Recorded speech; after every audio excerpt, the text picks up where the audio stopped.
Or ito.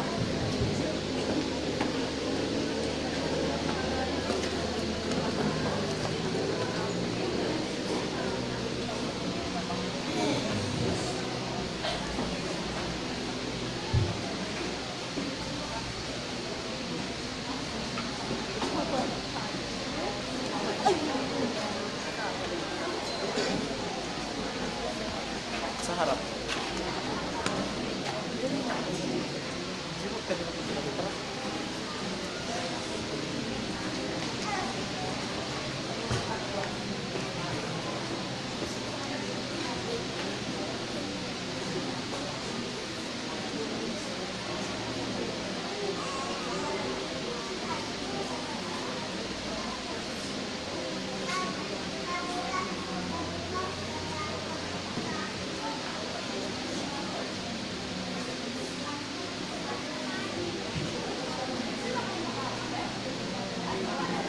Magandang gabi po sa ating lahat.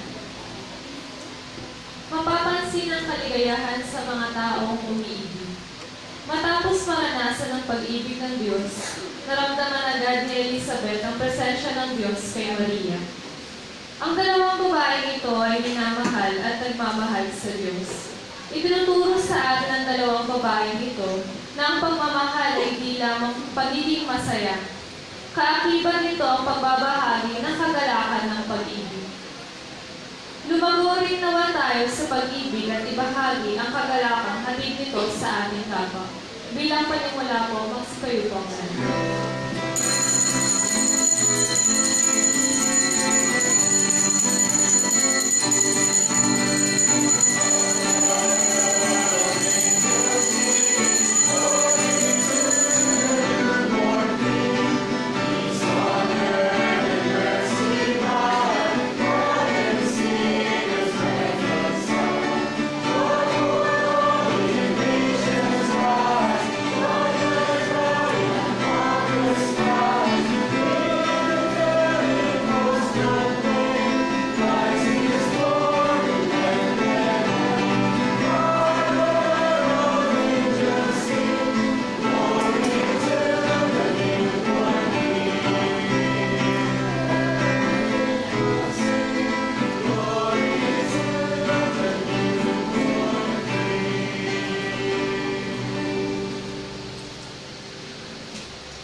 Simulan po natin ang ating banal na pagdiriwang sa ngalan ng Ama at ng Anak at ng Espiritu Santo.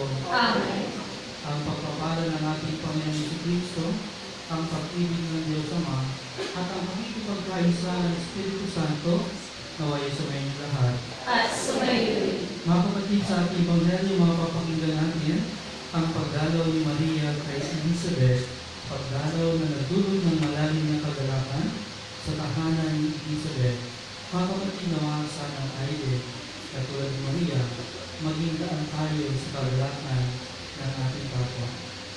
Sa katahimikan ng ating mga puso, aminin natin ang ating mga kasalanan upang tayo maging marapat gumanap sa banal na pagdiriwang.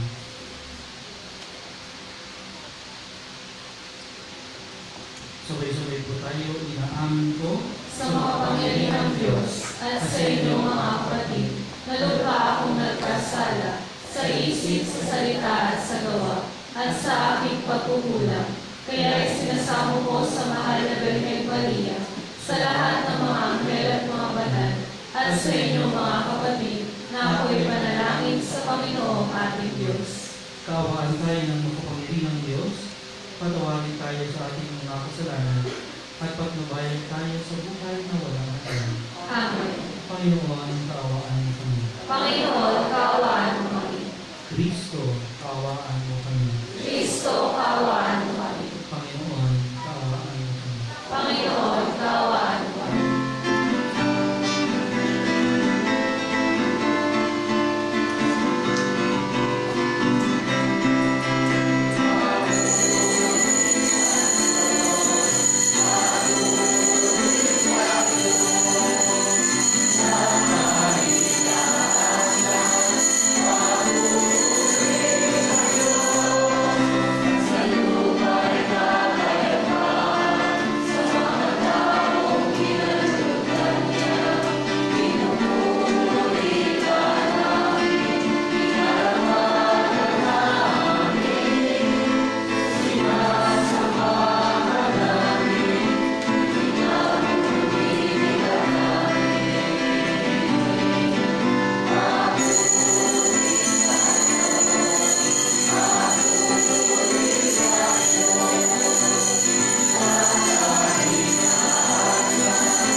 Ama naming makapangyarihan, bigyan mo ang mga kailangan ng iyong sambayanan upang ang kagalakan sa pagdating ng iyong nagkatawang taong anak ay magdulot ng gantimpalang buhay na walang wakas kapag siya ay nagbalik ng may kadakilaang lantad, sapagkat siya ang namamagitan kasama ng Espiritu Santo magpasawalang hanggan. Amen. Magsimukong lahat at ating pakinggan ang pagpapahayag ng salita ng Diyos. Sa ating unang pagbasa, tulad ng isang dalagang nagagalak sa pagdalaw ng kanyang kasintahan, nararapat din magalak ang bayan ng Diyos sapagkat napili nila ang Panginoon. Pagbasa mula sa aklat ng awit ni Solomon. Ang tinig ng aking mahal ay aking nang naririnig. Mga gulod, tinatahak upang ako'y makaninig. Itong aking manginigig ay katulad niyong isa. Mabilis kong kumilos, ang katawan ay masigla. Sa tabi ng aming pader, naroon lagi siya. Sumisilip sa bintana, para ako ay makita. Ang mahal ko ay nangusap at ganito ang figura. Sa akin ay sumama ka, halika na aking mahal. Lumipas na ang taglamig sa buong lupain, at ang tag-ulan ay natapos na rin. Bulaklak sa kaparangan, tingnan namumukadkad na. Ito na ang panahon upang tayo ay magsaya. Sa bukid ang mga iboy humuhuni, kumakanta. Yaong mga bungang igos ay hinog ng para-para. At ang mga punong ubas sa bulaklak ay hitik na. Tayo na, aking mahal, sa amin ay sumama ka. Ika'y parang kalapati, nagkukubli sa batuhan. Halika at ang ganda mo ay nais kong mapagmasdan. At nang aking din marinig ang tinig mong binintuan, ang salita ng Diyos. Salamat sa Diyos. Panginooy pabulihan ng tapat niyang sambayanan. Panginooy pabulihan ng tapat niyang sambayanan. Ang Panginoong Diyos ay pasalamatan. Tugtugin ng alpat awit ay saliwan. Isang bagong awit, awiting malakas. Kasalo ang tugtog ng alpang malulag.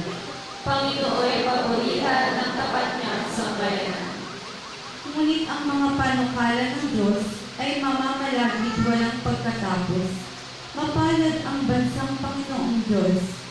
Mapalad ang bayan kanyang ibinukod. Panginooy pabulihan ng tapat niyang sambayanan. Ang ating pag-asa'y nasa Panginoon, siya ang sanggalang natin at katulong. Dahilan sa Kanya kami natutuwa, sa Kanyang ngalan ay nagtitiwala. Panginooy pabulihan ng tapat niyang sambayanan. Magsayo.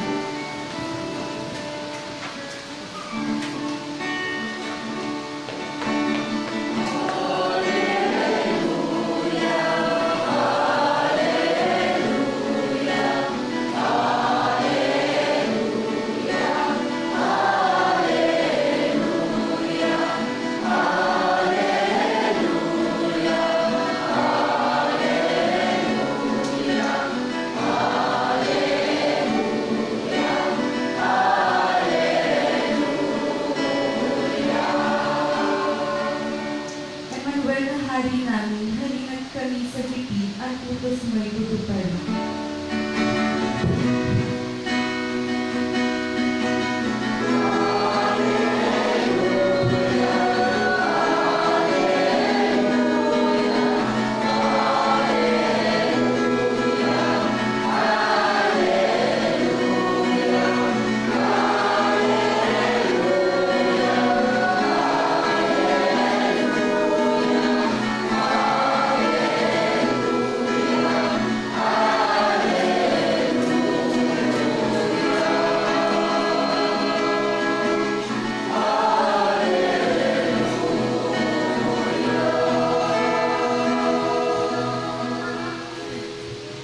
Sumayin niyo ang Panginoon. At sumayo. Pagbasa mula sa mabuting balita ng Papuri sa iyo, Panginoon.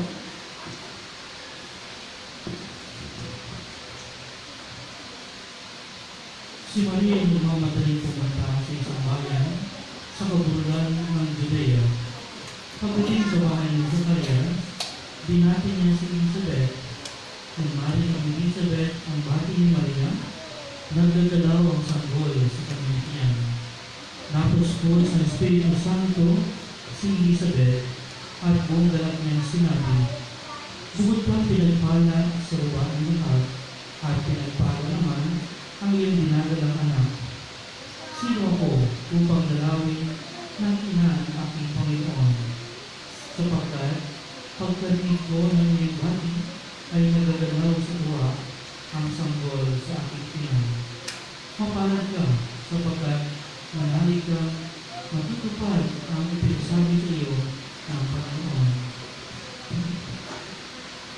Mga kapatid, ang mabuting balita ng ating Panginoon. Pinupuri ka namin, Panginoong Jesucristo.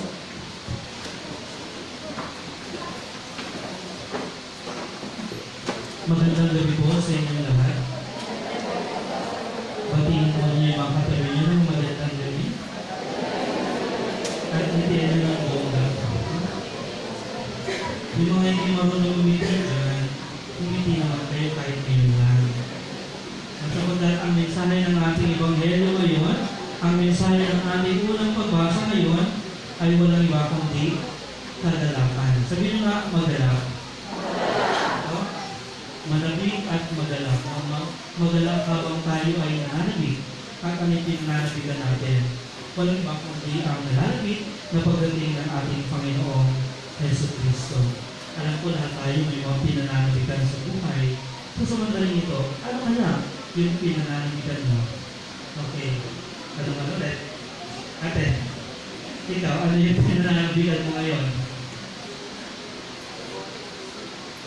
Ate.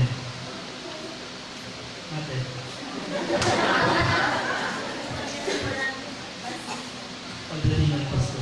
Okay, bigyan mo ko ng 13 dahilan. Sige, sir. Tawid, dami naman pa. Isa niyo.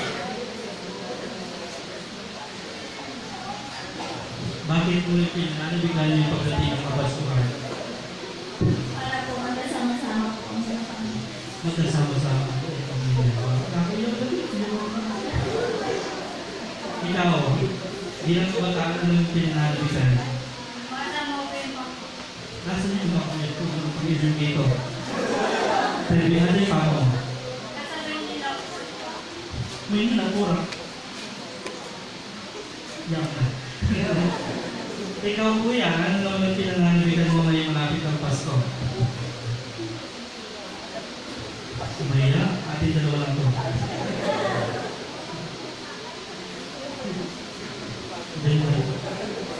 Masaya siya kayo niya. Hindi mo sabi ka tayo, pag masaya tayo, hindi natin masabi, no? Sige nga. Sige, babalikan kita pagkatapos ng Pasko, ha? Mga kapatid, sa ating unang pagbasa na pakinggan natin, may mangingibig na nananabik na makapiling yung kanyang iniibig. At habang siya ay naghihintay sa kanyang iniibig, talaga nga naman ang puso niya ay nagagalak. Di ba ganoon tayo, kapag meron tayong hinihintay, may kasama itong kagalakan. Lalo tigit pag malapit na dumating yung ating inaasahan. Di po ba? Alam ko, iba sa inyo nananabik sa Pasko kasi may regalo. No? Hindi ko alam bakit pag Pasko gusto natin regaluhan tayo. Di ba? Sino may birthday? Sa Jesus. Sino binibigyan ng regalo? Yung may birthday.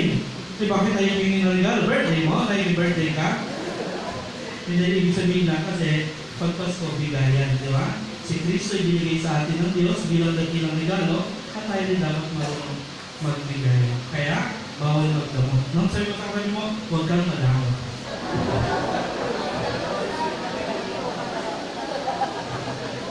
Isa sa mga kagalakan natin ay yung magbigay. Di ba? Masaya na yung nagbibigay kaysa sa tumatanggap. Parang plastic ka. Mga kapatid, sa ating Ebanghelyong napakinggan, si Maria din ay napuno ng kagalakan. at siya ay sabik na sabik upang ibahagi, ikwento yung kanyang kagalakang nararamdaman. At saan nagmula yung kanyang kagalakan? Nung binalita sa kanya ng anghel na siya ay maglilihi at manganganak ng isang lalaki. At hindi lang yun, yung kanyang ipapanganak na lalaki ay walang iba kundi anak ng Diyos. Amen? Eh syempre, napakasaya nun.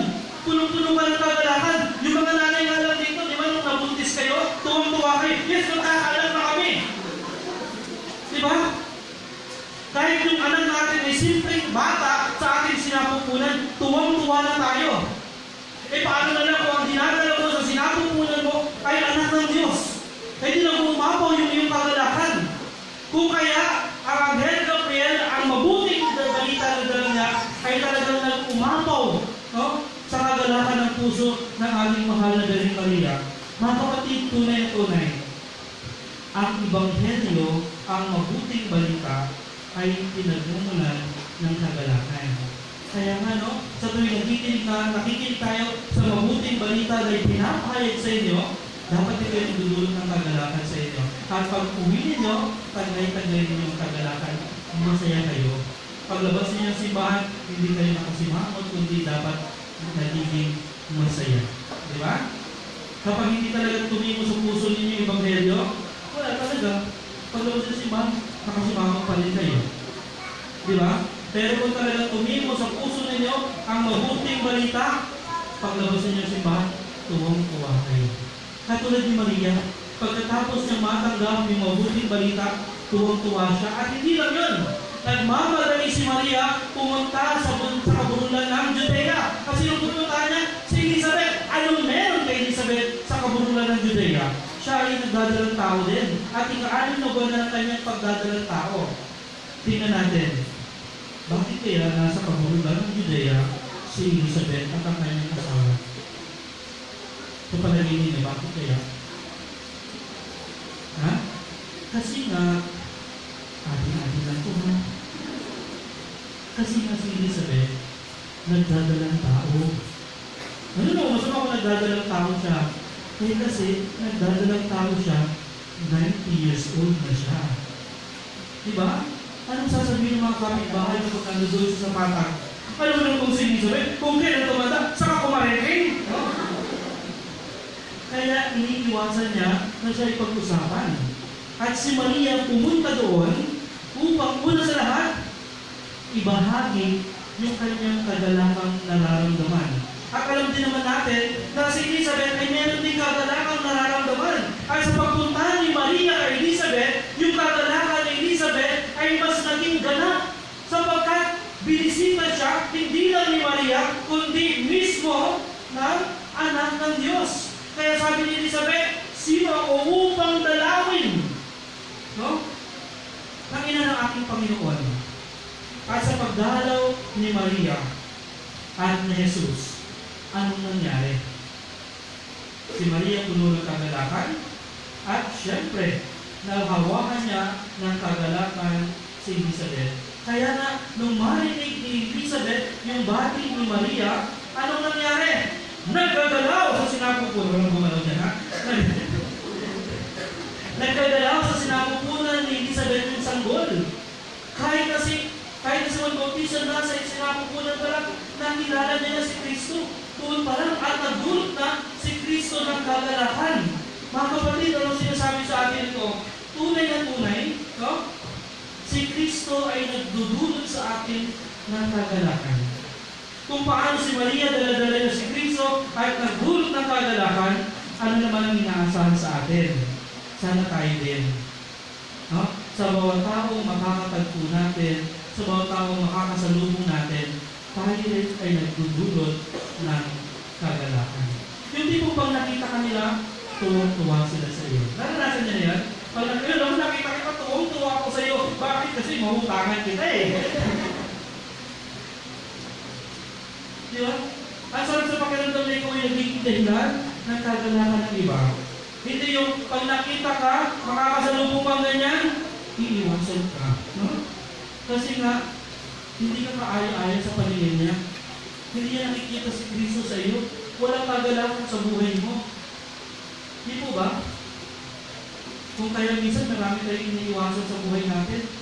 No? Marami tayong iniiwasan tao. Alam niyo, kilala ko yung iniiwasan ninyo. Gusto mo sabihin ko? Atin-atin lang din ha. Madalas yung iniiwasan natin yung mga nanay. Yung mga ko, tapos meron helmet, tapos may maliit na notebook, yung Bombay.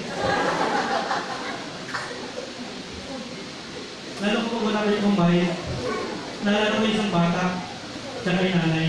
Yung nanay may utang sa Bombay. At kung araw na wala siyang panghulog sa Bombay, alam sabi ng nanay, anak, pag dumating yung Bombay, sabihin mo, wala ako ha. Inutusan pa yung anak mo, sinungaling mo. So dumating yung Bombay, brum brum, Kuhos white, beep beep, beep beep, walang bata, beep beep, wala pa sa bata. Bigla lumabas yung bata. Sabi ng Bombay, nasaan yung nanay mo? Sabi po ng nanay ko, wala daw po siya.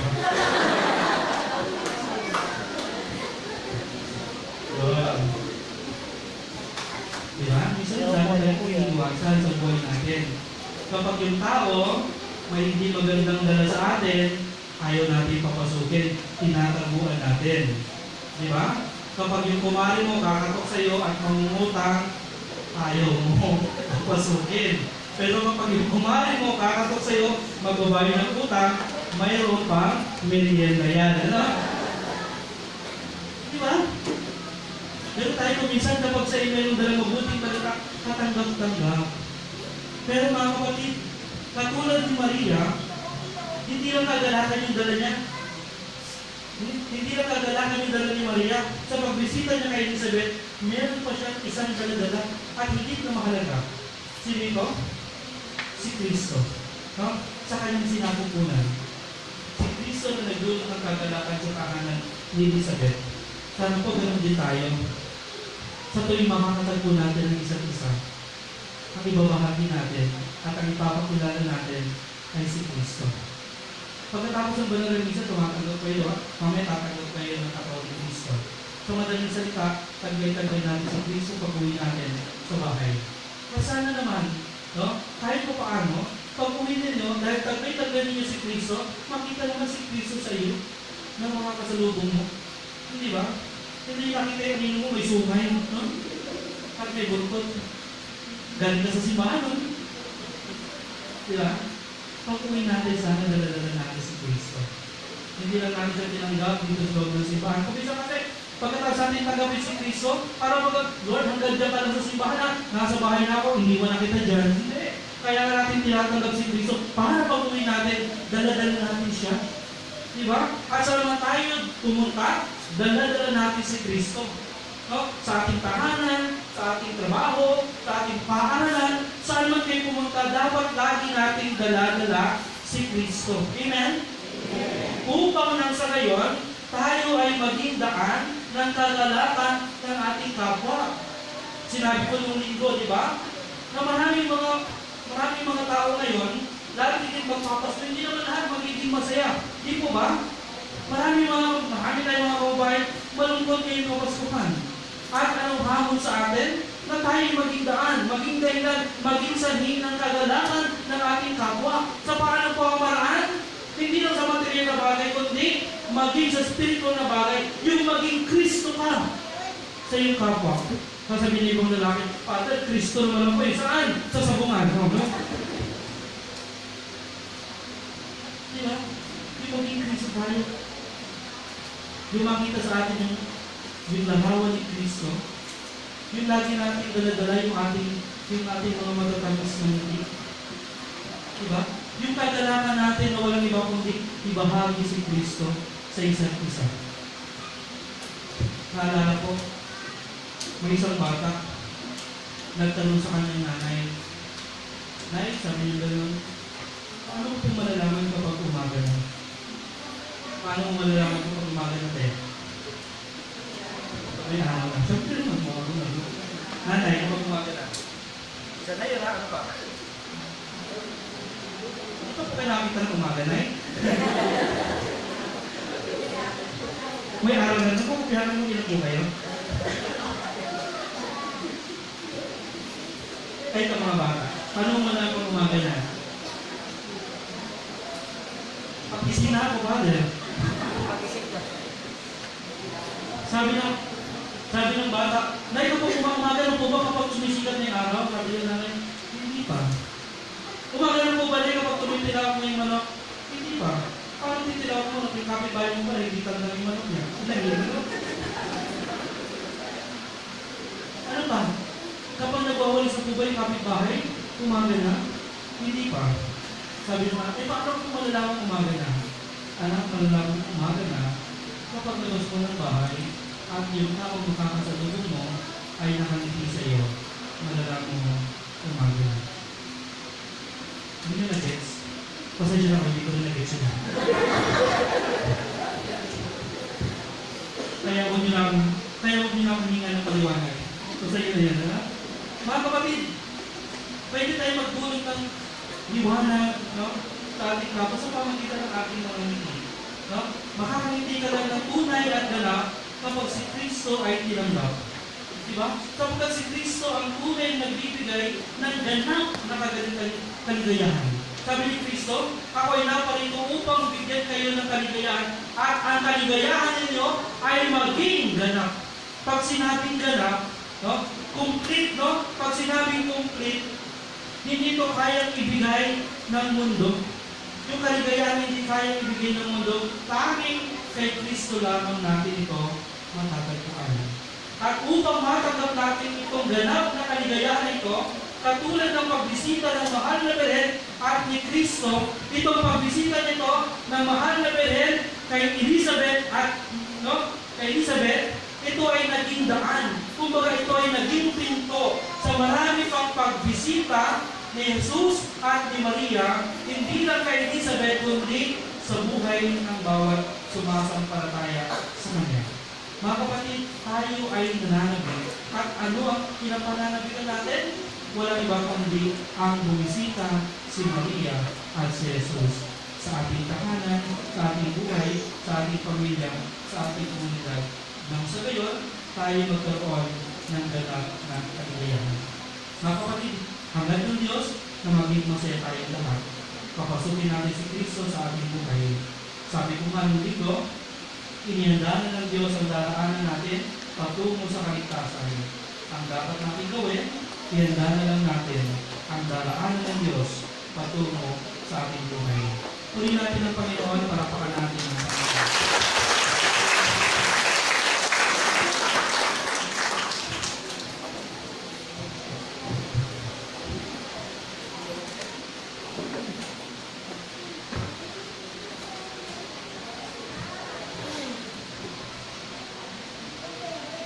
Manalangin tayo sa Ama na mapasa ating bilang kagalakan sa piling ng Panginoon at may bahagi niya ang kagalakan ito sa ating kapwa. Ating tugon, Panginoon, bigyan mo ang aming panalangin. Panginoon, bigyan mo ang aming panalangin. Kagalakan at pag-asa nawa ang laging ipakita nating mga miyembro ng simbahan bilang patotoo natin sa mabuting balita ng kaligtasan. Manalangin tayo. Maging inspirasyon nawa ng mga nagnanais na maglingkod sa bayan ang buong kababaang loob na paglilingkod ni Maria at magsumikap silang isulong ang pagkakaisa, kapayapaan at kaunlaran sa ating bayan. Manalangin tayo. Maging bukal ng kagalakan at pag-ibig nawa ang ating mga pamilya, umusbong nawa mula rito, ang pagkakaisa at kapayapaang kailangan ng ating bayan. Manalangin tayo. Mapuspos nawa ng kagalakan sa paglilingkod ng kabataan upang malabanan nila ang kultura ng kamatayan at mga pang-aabuso sa ating lipunan at sa kalikasan. Manalangin tayo. Salubungin nawa ng Panginoon ang mga kapatid namin pumanaw na at ihatid sila sa walang hanggang kapayapaan at kaligayahan. Manalangin tayo. Isama mo natin sa ating panalangin ang pasasalamat at personal na intensyon ni na Gina Linsitjar and family, L'Oreal and Ferrer family, Nancy's Garden and family, Perlene Herrera and family, Jonah Yap and family, Owen Ignacia and family, Esther Roa, Sugar Palubelo and family, Mr. and Mrs. Stephen Andres and family, Laila Divina and family, at Santa Maria family. Manalangin tayo. Para sa mabilisang paggaling nina Father Danilo Lopez, Father Felix Labios, at Father Odi Mozo, manalangin tayo. At para sa kapayapaan ng kaluluwa nina Father Ramoncito Vicente, Charles Williams, Modesto Sithar, Anita Magtoto, Corazon Taasi, Kailan Gabriel Magtoto, at Estrella Arboladora, manalangin tayo. Mga kapatid, sa katahimikan ng ating mga puso, idalangin natin sa Panginoon ang ating mga pagsariling kaibigan.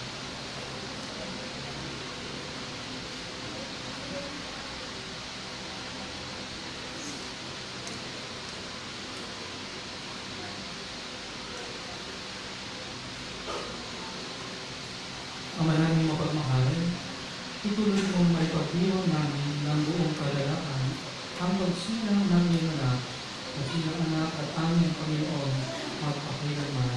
Amen. Ating po ialay ang ating mga handog sa lambanan ng Panginoon.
Kami nananabik at nananalangin lubos na maharap sa kanyang kadakilaan. Kaya kaysa mga anghel na nagsisiawit ng papuri sa iyo na walang humpay sa kalangitan, kami nagbubunin sa iyo kadakilaan.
Ang manayong banal, ikaw ang mukha ng kanang kamanalan. Kaya sa pamamagitan ng iyong Espiritu, gawin mong banal ang mga kalooban ito upang para sa amin maging katawan at dugo ng aming Panginoong Jesucristo. Bago niya pinagtiis ang pusang loob ng maging handog, tinawagan niya ang tinapay. Pinasalamatan ka niya. Pinagatikan niya iyon. Nilewag sa kanyang mga alagad at sinabi, "Tanggapin niyo lahat ito at kanin, ito ang aking katawan na ihahandog para sa inyo."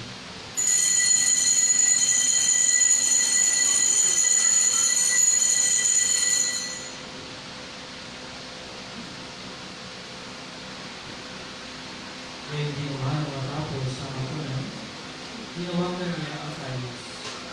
Ngunit niyang pinasalamatan. Tinewag niyang kalis sa kanyang mga alagad at sinabi, "Tanggapin niyo lahat ito at inumin. Ito ang kalis ng aking dugo, ng bago at walang hanggang tipan. Ang aking dugo na ibubugos para sa inyo at para sa lahat sa ito pagpapatawad ng mga kasalanan.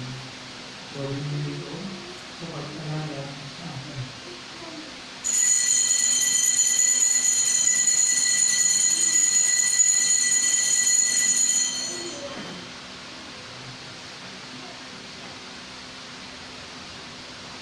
Ipagpuni natin ang misteryo ng pananampalataya.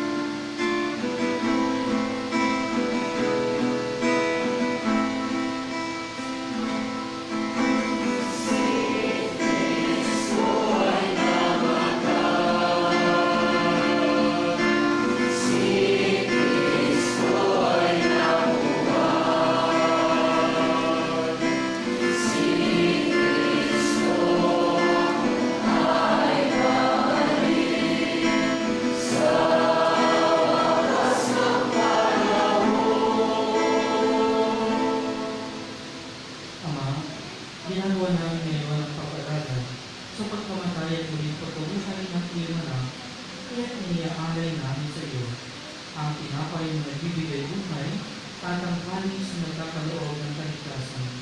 Kami nagpapasalamat dahil kami iyong minarapat na tumayo sa harap mo para maglingkod sa iyo. Isinasamo namin kami magsasalo-salo sa katawan at dugo ni Kristo ay maputlog sa pagkakaisa sa pamagitan ng Espiritu Santo. Ama, hingapin mo ang simbahang laganap sa buong mundo. Puspusin mo kami sa pag-ibig. Kay San Francisco na aming Papa, at ni Bartolomé na aming Obispo at ng Talang Kapalian, alalahanin mo rin ang mga kapatid namin na hinirahin na may pag-asang sila'y muling mabuhay, dahil din ang lahat ng mga tumanaw. Kaawaan mo sila at pagkasilin sa iyong maliwanag. Kaawaan mo at ginapatid kami lahat na makasalo sa iyong buhay na walang kapos. Kaya sana mahalaga rin Maria na ina ng Diyos, si San Jose ang kanyang kabiyak ng puso. Kaya sana mga apostol at lahat ng mga banal na namuhay dito sa daigdig ng kalugod sa iyo. May pagdiwang mo namin ang pagpupuri sa iyo karahalagan sa pamamagitan ng iyong anak na aming Panginoong Jesucristo. sa pamagitan ni Kristo kasama niya sa Kanya, ang lahat ng parangalan at papuri ay sa iyo. Diyos sa mga kapangyarihan, kasama ng Espiritu Santo, at para sa walang hanggan.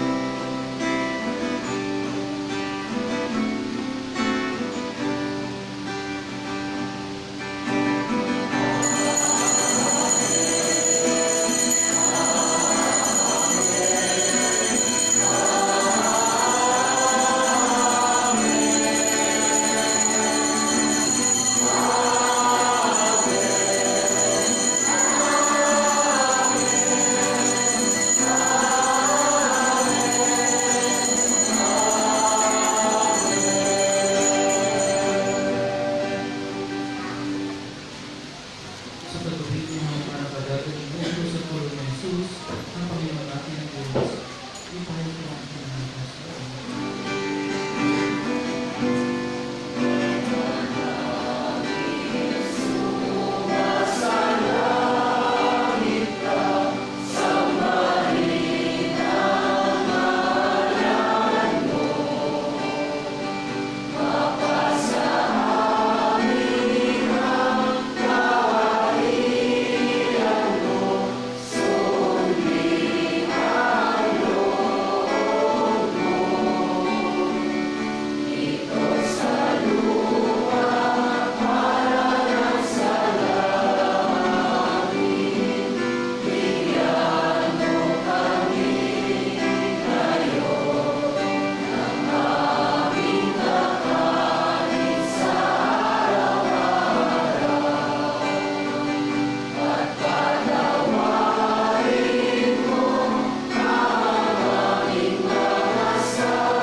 Hinihin namin tumilya sa lahat ng masama, pagkalooban ng kapayapaan araw-araw, iligtas sa kasalanan, at ilayo sa lahat ng kapahamakan, samantalang aming pinananabikan ang dakilang araw ng pagpapahayag ng tagapagligtas namin si Kristo. Sapagkat iyo ang kaharian at ang kapangyarihan at ang kapulihan magpakailanman. Amen. Panginoong Jesucristo, sinabi mo sa iyong mga apostol, kapayapaan ang iwan ko sa inyo, ang aking kapayapaan ang binigay ko sa inyo. Tubayan mo ang aming pananampalataya at huwag ang aming mga pagkakasala.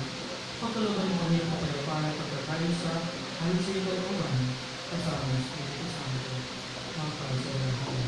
Amen. Ang kapayapaan ng Panginoon ay lagi sa inyo. At sumayin. Bigyan ko tayo ng kapayapaan sa isa't isa.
Ito ang kordero ng Diyos.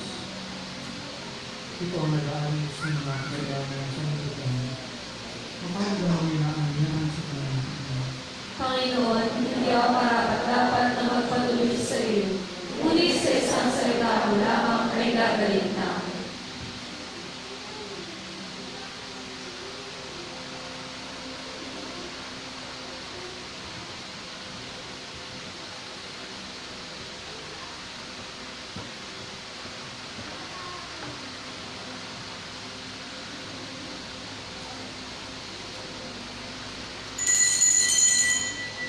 Talagang napakapalad ang nananalig ng tapat sa pangako sa Diyos buhat, pagkat ito'y matutupad ayon sa kanyang pahayag.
Baka mahilo ko.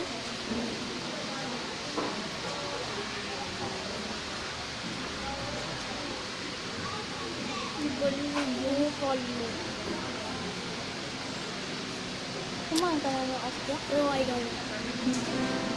Ayan mo, bilang. Tingnan mo pag walang nakatingin. Ano? Pag walang nakatingin, tingnan mo. Ay, may nakakakita eh.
Manalangin tayo. Ama namin mapagmahal, ang pakikinabang sa iyong sambayanan ay siya naman magtaguyod lagi sa tanang nag-ibang upang sa pagsamba sa iyong kadakilaan, makakang masagana ang ganap ng kagalinan sa pamamagitan ng si Kristo kasama ng Espiritu Santo para sa walang hanggan. Amen. Maraming salamat po sa lahat ng mga naglingkod sa atin, sa panalangin sa ito, sa mga nag-alay. Maraming salamat po sa inyo lahat. At lalo higit sa inyo na mga nagsimba, maraming salamat po sa inyong presensya. Palapakan po natin ang bawat isa.